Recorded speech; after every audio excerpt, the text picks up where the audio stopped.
So yokomen, another version of this, okay, one of the things that people do in their techniques is they come up, let's say you're going to do Shihonage, and they do that, and then they do that. So my response to that, I really get tired of Aikido where the uke stands here and waits for this guy to get his act together, and eventually he gets around to doing his move. No one will do that. Okay? So an example of a Kaeshiwaza on an attempted Shihonage is to beat it before it ever even starts, which is, so it's another progressive indirect attack. Okay? Same principles, very slow. Energy in the hand. Okay? As we make contact, I drop the energy into the elbow and bring the elbow to my hip. Release the far hip, which shoots him through. And now I have this opening. I could do Kotegaeshi off it. In this case, since we just did Kotegaeshi, we'll do Kokunage. Okay? So still slow but continuous. Yokomen into the draw and back out. So hand, elbow, through, open again. Okay?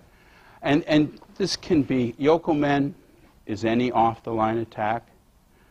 So, you know, if you have any boxing background, you throw a hook at somebody and they block it, you can go. It's precisely the same thing. And with knife, it's a thrust. And when they go to block it and parry it, you cut what they put up there and then reinsert for the thrust. This is in Kali, it's in everything. That's why the Jeet Kune Do guys have it as one of their principles, progressive indirect attack. It's kind of a fancy name, but it's an attack that changes vectors in mid-flow. So I'm coming in here, I see arrow. Once again, it's not like I don't see this coming.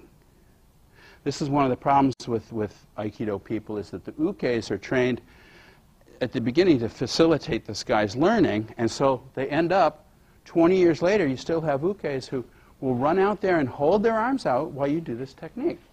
If you trained at Shingu, they wouldn't. Mary Heine's teachers, they didn't want any part of that nonsense. If this guy was still here, they went bam and hit him. That hand, that arm was only going to be there for a split second. Okay? If he stayed there, no, that wasn't it. If I stay here, he's already going someplace else. So you learned to just do this in one motion. And there is no block. They have to hit into this. Okay? So, you know, he would be thinking, oh,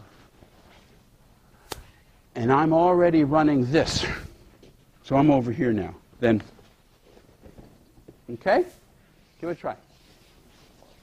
This is sort of like, you know, surimi, or I don't know what you want to call it, but this is not supposed to be a strike substitute. You know, not a strike-like substance. You know, this is not the spam of striking. It's a strike. Okay, hit. And then just as they make contact, you change the vector. Most of you guys are doing this. I can't even tell who's attacking. I mean, it's like I held my arm out. My partner had to go find the arm in order to do what we're doing.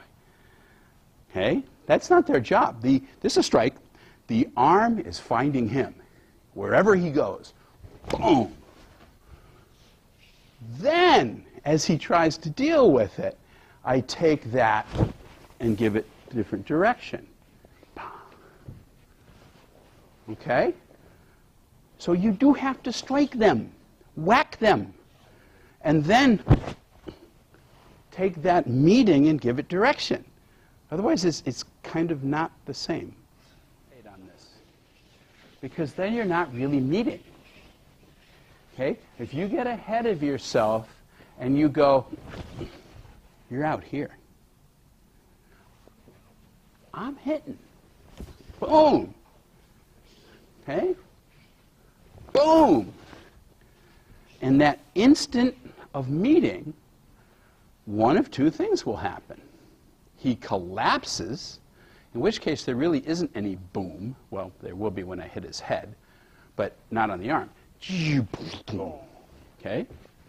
And I'm going to watch him and look at his alignment and everything. And if I look at him and he's already screwed up, then I just go bam and I hit him.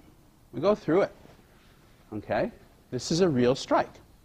However, if I look at him and he's moving in an integrated fashion and he looks like he's got structure there, this is just like the kumitachi, where I'm going on cut. I already did one cut and he blocked it. Now I'm going for the next cut, and he looks like he's going to block that too. He's getting there. He looks like he's going to have structure. So instead of wasting another cut, whacking his sword when he's fully integrated, I change the vector and turn it into something different. So I am striking. I am not fooling him into thinking it's a strike, and it's not. It is a strike. And then at the instant of contact, the energy comes out of the hand into the elbow. The elbow's dropping because of gravity to my hip, and the far hip releases. And when that happens, there's a new vector, and he's over there now. Now, all of these techniques that you can do from this position, we happen to be doing Kokinage, but any of them are possible. Okay? So, don't not strike. Do strike. If you can whack them, whack them. And then at the point where, okay, they're not whackable, you know, whoa. Okay? If he gets that, then this Kaeshiwaza doesn't work. This is only one that you're going to have if he stays up there too long, if he's blocking. If he cuts beautifully through, then this is the one you get. Which is kind of the same principle we did before. He got it. I went inside and took it.